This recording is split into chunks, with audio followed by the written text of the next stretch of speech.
Hello everyone, it's Channin here for Pinkfresh Studio. In today's video, we are going to create this holiday card featuring one of my favorite sets from the September holiday release, the Ornaments set. We're going to use the stamp set and the layered stencils to create today's card. I'm going to start with the Ornaments Stamp Set. You can see this is a large stamp set. It's 6 by 8, and you get this Ornaments set to kind of create individual ornaments, but we're going to actually use it to create a background. I'm going to line this up on an A2 panel of some really light blue cardstock. I'm not going to completely cover the panel because I want this stamp to I want to stamp it twice and have it go, so have some ornaments not completely on the card front. I just think it looks a little bit better that way. I applied some anti-static powder, then inked up my stamp in Versamark embossing ink. Now I'm going to ink it up a second time and stamp it again just to make sure I have plenty of ink on that stamp and really get clean, crisp, embossed images. I'm going to dip this into some gold embossing powder and then just tap off the excess.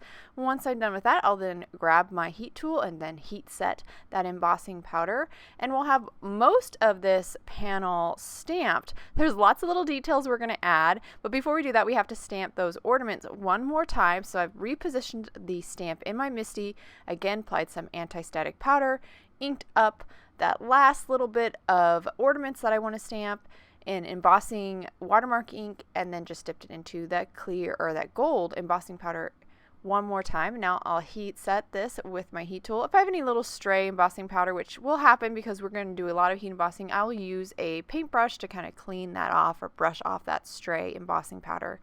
Now that I've heat set that, we're going to create some masks. So there's only 5 masks or 5 ornaments that we need masks for. I have this full adhesive post-it note that I'm going to stamp on, and I'm going to position this around in my MISTI, so when I stamp these ornaments, I'm only stamping the ones that I really need. And to start off, I need the 3 in this upper right corner here. So I've got those stamped, and I just inked it up in Aquamarine ink. Any ink we'll use, it will work. It's fine for this.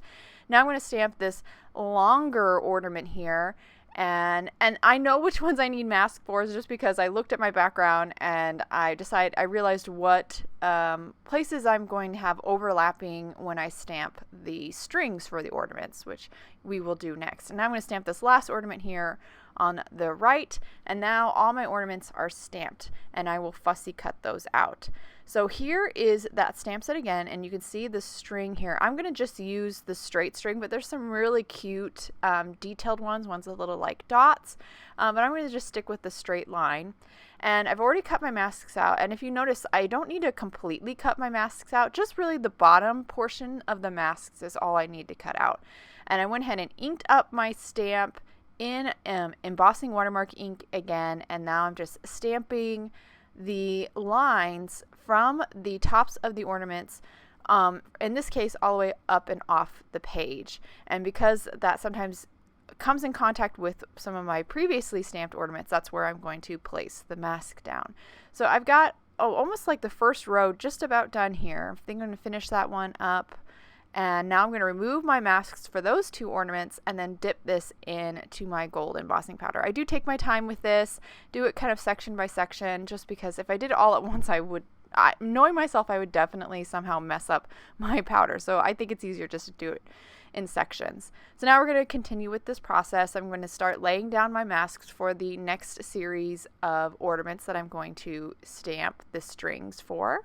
I just put down one for the little bell, now the prettier longer ornament, and you did notice I had to grab a little scrap of full adhesive post-it note just because even though I actually cut out kind of too much of my ornament, and my string was going to go past the ornament and just kind of end abruptly, so it looked a little weird. So I just grabbed a little scrap of post-it note to kind of finish it up. Now I'm heat setting that little series of strings that I stamped, and now I'm going to stamp some more. So this one, I'm just stamping some more lines, even though there's no ornaments there, just to kind of make it feel more cohesive. So there's the strings are kind of balanced around. So even though there's no ornaments attached to those strings because it's off the page, I still stamped a couple at the bottom. Okay, now we're going to move on to these little sparkles that we're going to add in the background. I've already mounted them onto my acrylic blocks. I'm going to apply some anti-static powder all over my my panel because I'm going to stamp these everywhere, basically in any of the open areas where I feel I need to fill it in a little bit more. This is definitely extra. I think it looks so pretty already, but I just love those little sparkles, and I think they'd be really fun to add to the background. I am inking them up in Versamark ink, so my embossing and watermark ink again. And once I finish stamping that whole panel, I then will dip it into some gold embossing powder once more. I think this would be really fun, though, also done in white embossing powder for some contrast. So there's a lot of play I think you can have with this background. So I quickly heat set that, and now all my heat embossing is done for my panel. So now we're going to move on to the stencils. There are 3 stencils in this Ornaments layering stencil set. I'm going to start with stencil 1. They are all labeled.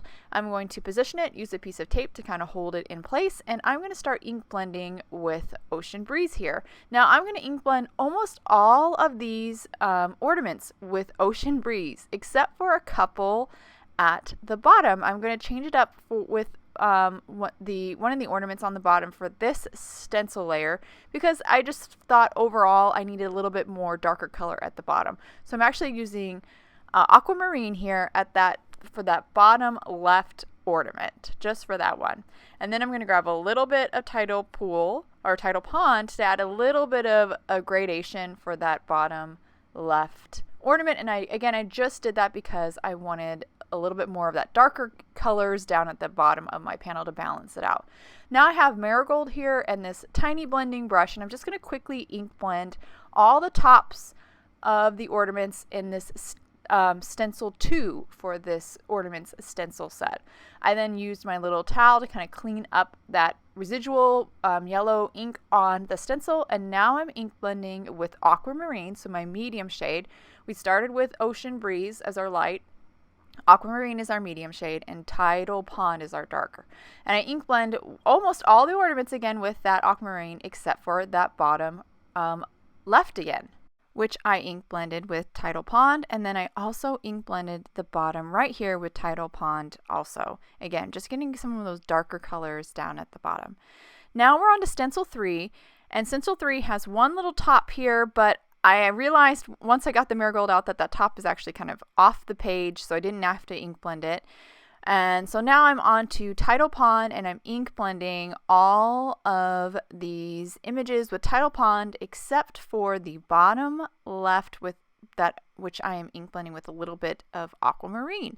So I did bounce around a little bit between my 3 colors, my light, medium, and dark teal, but that was just to kind of get more contrast. If you want to simplify it and just do each layer one color, you definitely can. So here I am finishing up this front panel by ink blending the 3rd stencil for those 3 ornaments that I stamped on the right. And I just quickly ink blended with Tidal Pond and Marigold for the top of one of those ornaments. The 3rd stencil actually has one top for the kind of triangular ornament. So here's a sentiment that I stamped and heat embossed, and then I trimmed it out. This sentiment is from the Ornaments Stamp Set. I also added foam adhesive to the backside of it, and basically now we're ready to kind of put this whole card together. I'm going to start with my A2 top folding white card base, and I'm going to add some liquid adhesive to the front of it. Then I'll grab my embossed panel and stick it down. Once I get that kind of stuck down, I'll then grab that sentiment strip that we've already added the foam adhesive to, remove the backing. I'm going to use this little T ruler here to help me make sure I get my sentiment nice and straight. Then I'll stick that down, and then we have one last thing we're going to do to finish this up. I have some metallic pearls in matte gold, and I'm going to add them just to add some fun texture and dimension to this card front. And I'm just going to pick in kind of not totally randomly, but place them on some of the ornaments and even some of the stars, and just to kind of balance it out around the card front. And I just used some Nuvo crystal drops to adhere those metallic gems in place. And here's the finished card. And I'll hold it to the camera so you can get a good look at all the details in this card. I love the shine from the heat embossing, and then that beautiful kind of teal or pool color palette I think is so pretty and calming. And this is almost, I'd say almost a 1-layer card, just a little bit of dimension from the pearls and the foam adhesive. So I think it's going to mail beautifully. I hope you guys enjoyed today's card and video. If you have any questions about the products I use, please check out the links below in the description. Thank you so much for watching, and I hope you have a wonderful day.